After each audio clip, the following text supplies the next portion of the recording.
Well, we often think of our own shadow as this dark area. But if you think about the shadows are created with light.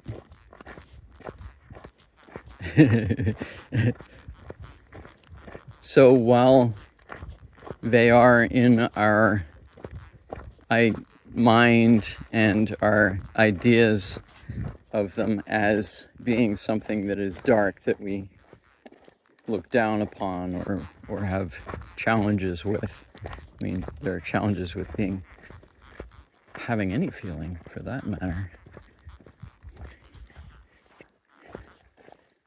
But with the shadow, it's something that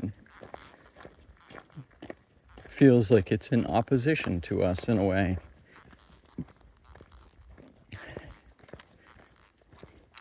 Our shadows are lurking behind the scenes.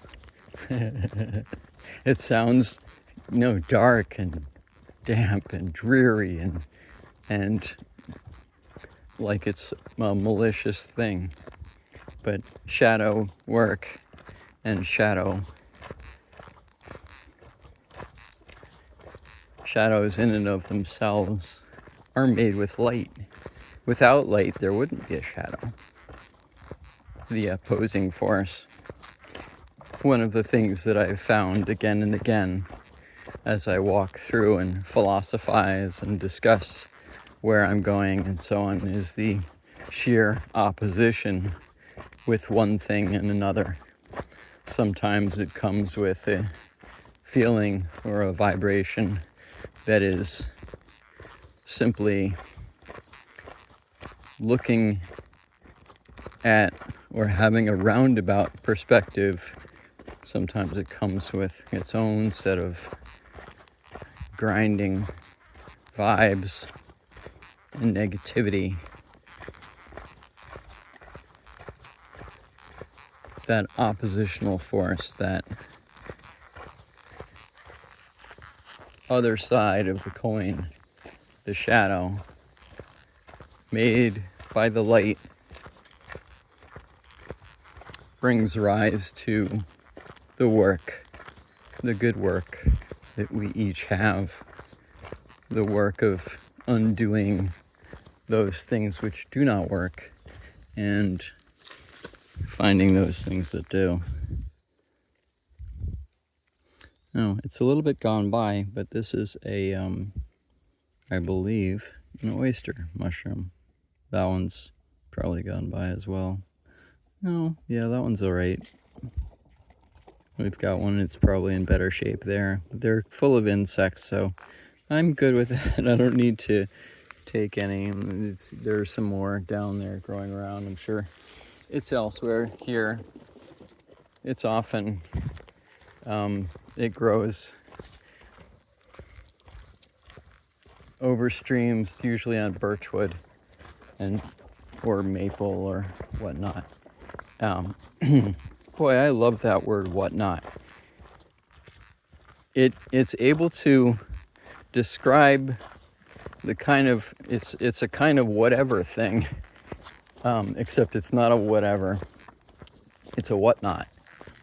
I suppose it comes from days of yore, when I was a kid, and before that, whatnot shop. It was a place where you could buy whatnot, this, that, and the other thing that weren't necessarily available in a bigger sense, or say a typewriter had a missing key, so they would stock up a few keys of whatever, loose keys. Could be a key to a cabinet, and a certain type of cabinet, or whatnot shop had all kinds of odds and ends that were uncommon gadgetry and so forth. It was there's another word, so forth. Finding ways of metabolizing the English language in a way that works for the layman, as it were. That is, the people who are not as experienced in the discussion and the science behind it and so forth as the speaker, or looking for the common language. I often get caught up on words that I find repetitive in some ways, and then I get stuck on using them. Speaking of shadow work, I get attached to the ease, perhaps, in using the same word to mean a broad bunch of things. So I apologize and whatnot.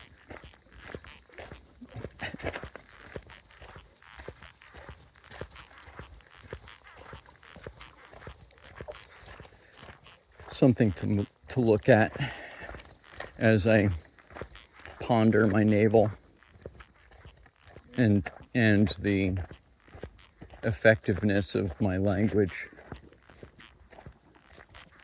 Now, I'm curious. I see, I don't know if that's a fungus or no, it's not.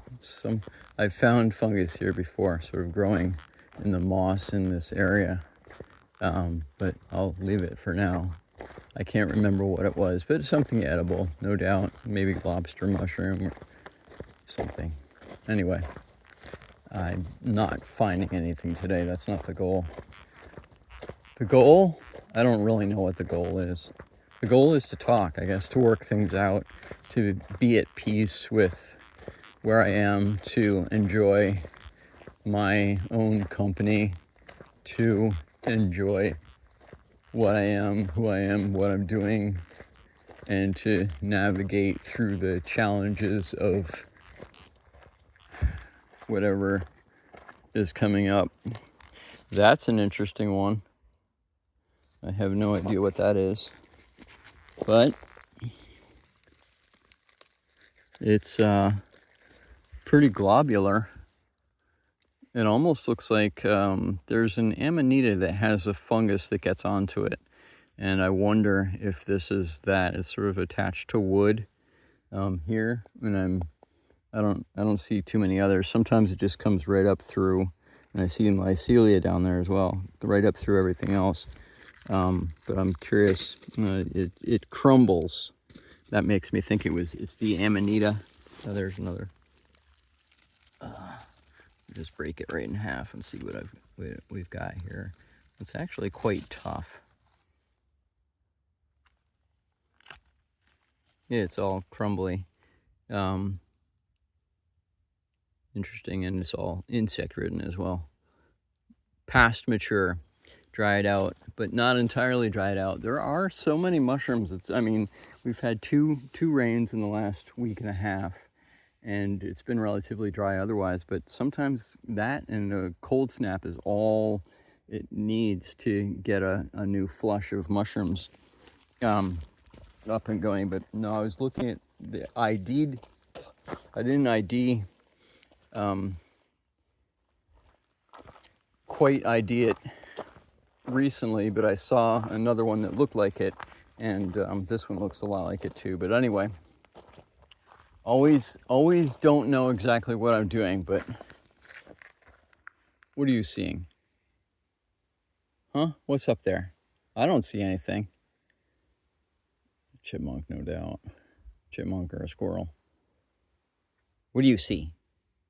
Go get it.